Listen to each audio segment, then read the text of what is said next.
But yeah, so now we're gonna move on to some UFC stuff for you guys.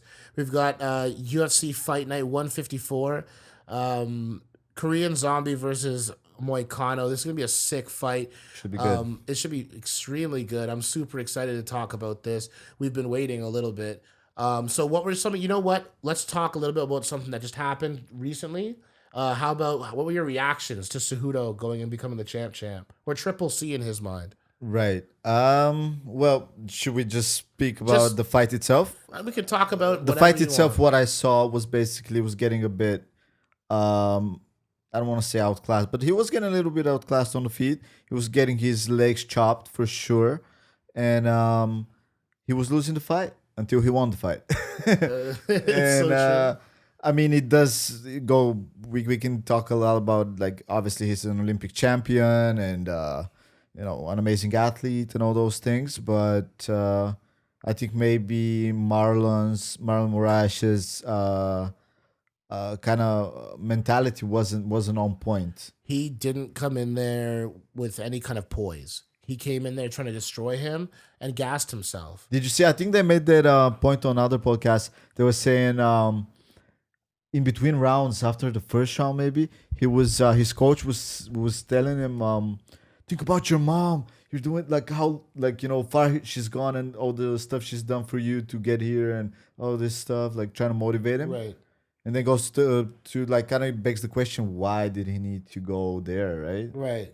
You Got don't him hear that a really, lot. He got him with every really, fighter. really emotional. And I think Yeah. that's poor cornermanship. You got to be calming your guy down, not hyping him up. Yeah, I mean, you could see him even in the press conference before that and stuff. He was trying to fight like some dude off of the stage, the Yeah. open workout. He's He too was trying hyped up.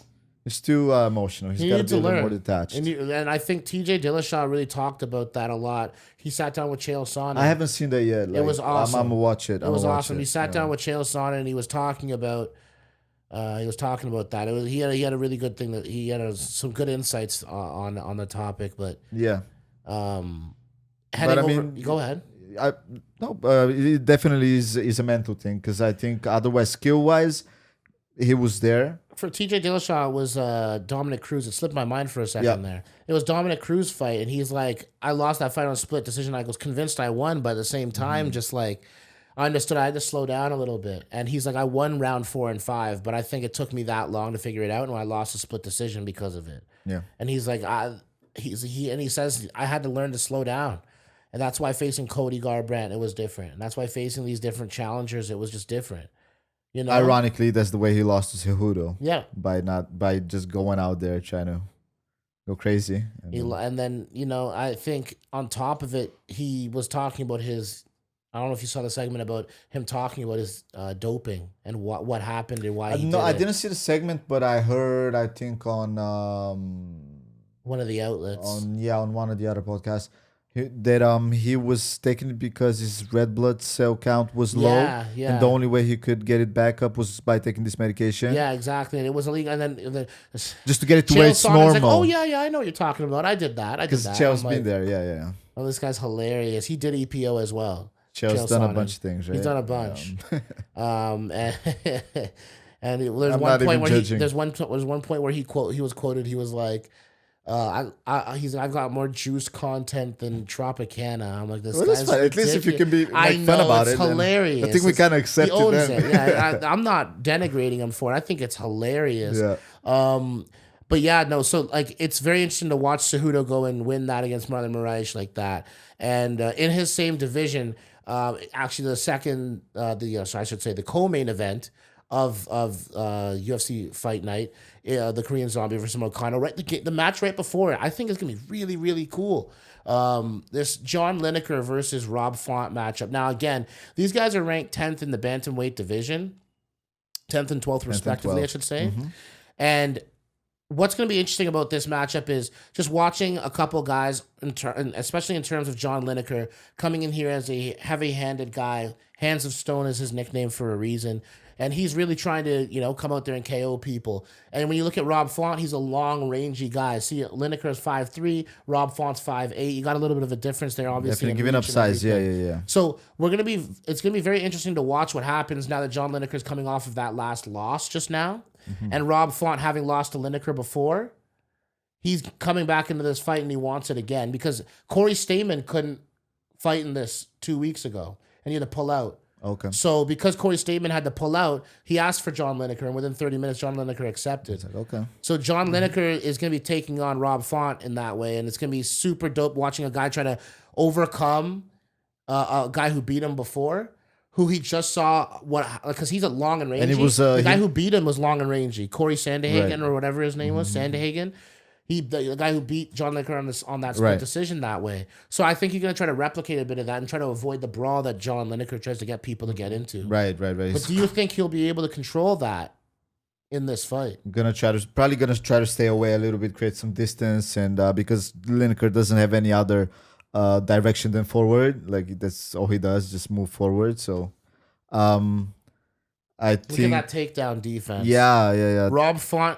Look at that takedown Legit accuracy. on Lineker's part. Look at the accuracy of Lineker and look at the takedown defense of Rob Font. Right. So this fight can and will go to the ground, right? Ground and pound. But if you look at the submissions, how good is Rob Font off of his back necessarily?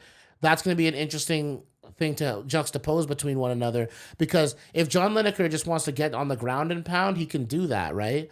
It seems like he can take him down at will. So if Rob Font ever rocked him, Rob Font might be going down. And then Lineker can survive there. Unless he can, Rob Font's Brazilian Jiu-Jitsu might come into a big play here in terms of determining this fight. I think so. His fights don't typically last that long, though. So... That's true. He does something. He's very impactful. And he averages a knockdown per fight as well. So... someone might be hitting the canvas in this. And, they both almost average a knockdown. Yeah, exactly. I think it's probably not going to end up with, decision. Probably going to... I don't know, man. I'm gonna go with knocked out. I think someone's gonna get knocked out as well. I'm gonna go with Rob Font. I think he's gonna avenge his victory. I think he's seen what he needed to see from the last guy who defeated them with range and length and keeping him on the outside and not letting this 5'3" guy come up to you as a 5'8" guy. There's things you can do to keep him at bay. If John Lineker bull rushes and turns it into a brawl, it will become his fight immediately. The closer they get to one another, the more John Lineker is going to have an advantage. So we'll see how it goes. I'm going to say Rob Font wins second round TKO. Okay, I'll go the completely other direction. I would say John Lineker knocks Rob Font out. Nice. I think so. What do you think? Oh, I think Rob's gonna knock him out. Oh yeah, Second or so third. 2-on-1. I think it'll be a brawl though. I think they'll both go 3 rounds, but someone's getting knocked out. I don't know, but I kind of think that the revenge story is upon us. Sounds good. I still think the pressure is gonna be too much for Font. There will be pressure. I'm excited to see what happens. So next up we have for you guys Renato Moicano versus Chan Sung Jung, the Korean Zombie. This is going to be a bloodbath. Both of these guys know how to strike with the best of them. This is going to hopefully this has all the makings of at least having the potential of what Chan Sung Jung versus Yair Rodriguez I was was. just gonna say that. Exactly. This has all Very the good makings of everything you want to see. Some Brazil versus South Korea. Let's get some 2002 FIFA World Cup matchups going, baby girl. Let's make it happen. I'm so down. This is gonna be sweet. So it should be good, man. Moicano is 5'11" to the Korean Zombies 5'7", but the difference in height is matched in reach. It doesn't even matter because they're both 72-inch reach. Now the legs are where he's taller than Chan Sung Jung, so it's gonna be a kicking range is definitely gonna be for Renato Moicano. I think Moicano definitely utilizes a lot of kicks, and he does, as opposed to the Korean Zombie doesn't do as many kicks. And when the zombie's walking toward you, you chop the zombie down. So I'm expecting a lot of leg kicks here. Now, Moicano loves those submissions. In fact, he hasn't won a fight by KO or TKO. It usually goes either the distance or he gets submissions. Whereas, the Korean Zombie, he gets submissions himself. That amazing twister from, I think it was 6 years ago. Around there. It was that was crazy. So these guys will tangle on the ground. It will be some crazy Brazilian Jiu-Jitsu versus some Muay Thai standing up from Renato Moicano and some just relentless pressure fighting from the Korean Zombie. Yeah. So Renato Moicano will have to chop down the zombie, and the zombie obviously has crazy cardio. Right, his last fight he lost in devastating fashion to Yair Rodriguez. With that elbow from another universe. It was basically in the same position as like what you would have somebody in a So if they were to bend down and go for a single leg, they're dipping down and you're leaning over top of their body. And he just came up with the elbow. The scorpion elbow. It was, I don't know, and it just knocked out Chan Sung Jung at 4:59 of the fifth round. He got knocked out with 1 second left. Although, if we got to be objective, it seemed like the Korean Zombie might have been winning that fight at that point, even though it was a very competitive fight.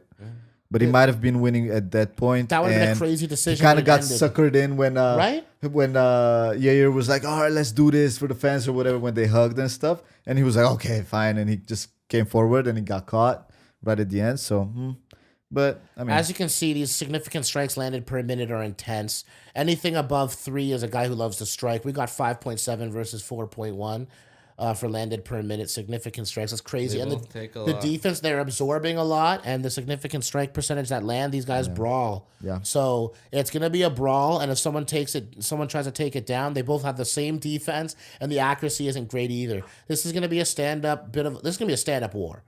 I don't think this is going to the ground unless someone gets rocked, and then it starts scrambling afterwards. But this is gonna be insane. This is gonna be a war, man. what do you got? He's gonna try and take the zombie down. I think that'll be his game plan. Though. If I'm him, I'm not look at the thing is that 54% takedown accuracy versus 75%. When you're at 75% defense, people can't take you down.